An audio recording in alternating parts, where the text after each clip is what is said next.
До сих пор не было такого обобщенного материала, где бы топонимия Крыма была представлена от А до Я.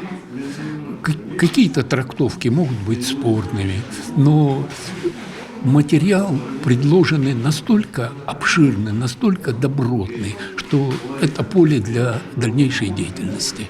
Почти более 50 лет нас не было в Крыму, и наше поколение уже не родилось в Крыму и не знает вот эти все местные топонимы.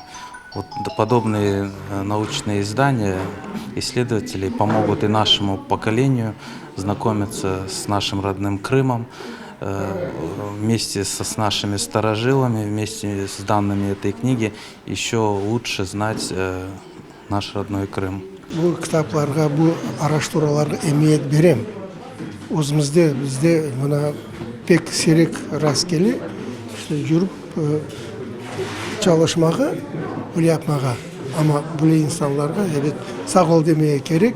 Bu заманауи бұл кітапларға әр вақыт теңқит көзінен бақмақ керек. Bu топонимика терминлерде, сөздерде çok bir manalı bizim tarihimizde var. Efsane tarihimiz de var. Misal bu Belbek Vadisi'nde Boyka degen bir dağ var. Ama onun adı Büyükana. Bizimce Büyükana.